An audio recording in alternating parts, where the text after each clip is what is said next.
श्रीराम जय जय राम। श्रीराम जय जय राम। श्रीराम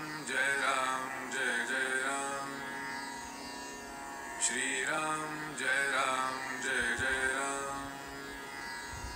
श्रीराम जय जय राम।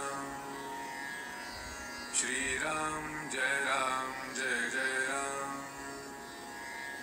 श्रीराम जय जय राम। श्रीराम जय जय राम। श्रीराम जय जय राम। नमस्कार। आज दिनांक 9 मे। श्रीराम जय जय राम। शुद्ध वातावरण व पवित्र आचरण। श्रीराम जय जय राम। नमस्कार। आज दिनांक 9 मे। श्रीराम जय जय राम।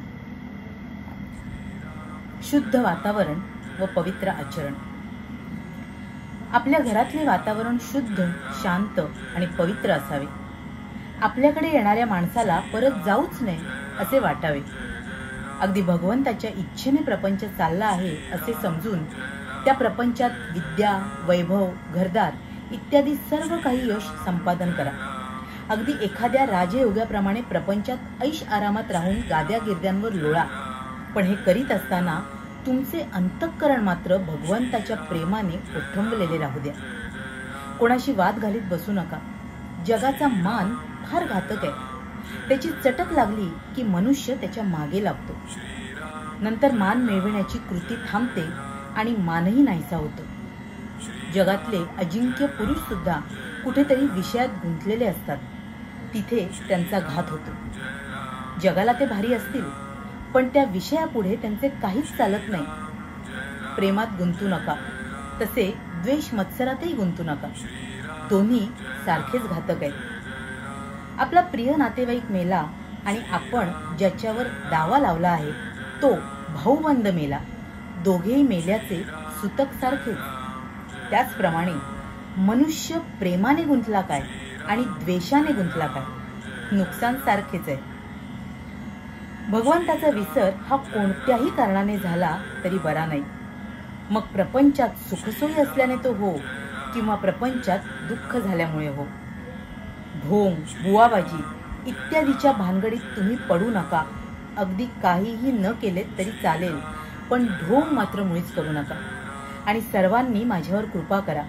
अगदी अनुभवाने मी सांगतो की बुवा होण्याच्या फंदात तुम्ही पडू नका।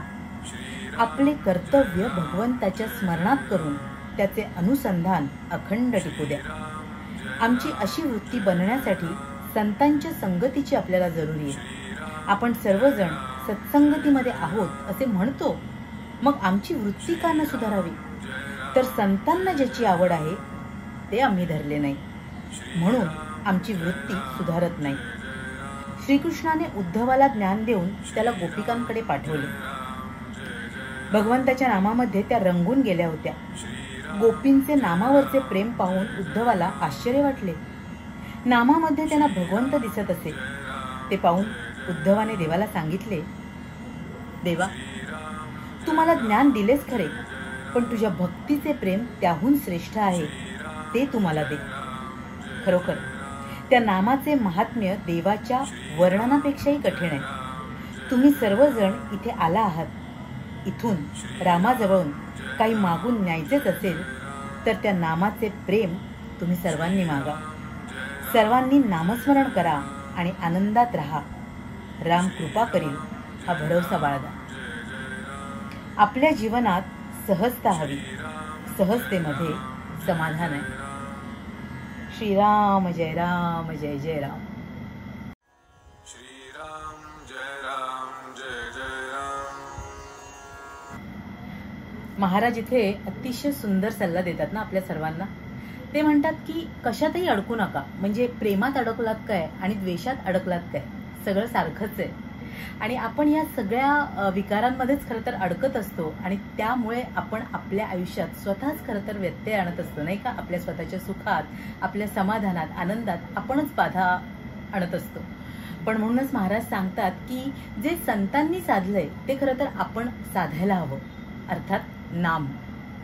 कारण श्रीकृष्णाचं ते उत्तम उदाहरण इथे देतात. ज्यावेळी श्रीकृष्णाने उद्धवाला गोपींकडे पाठवलं त्यावेळी उद्धवाने बघितलं की या गोपी त्या श्रीकृष्ण नामात इतक्या दंग झाल्या होत्या, रंगून गेल्या होत्या की त्याखेरीज दुसरं त्यांना काही सुचतच नव्हतं.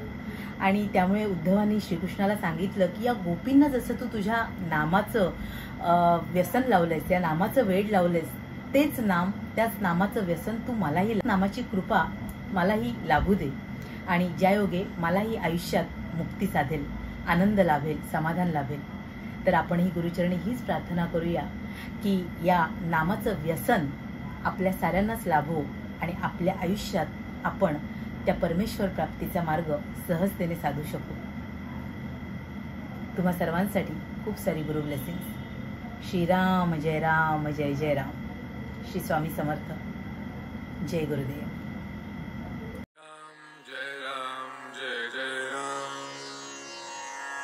Shri Ram Jai Ram Jai Jai Ram. Shri Ram Jai Ram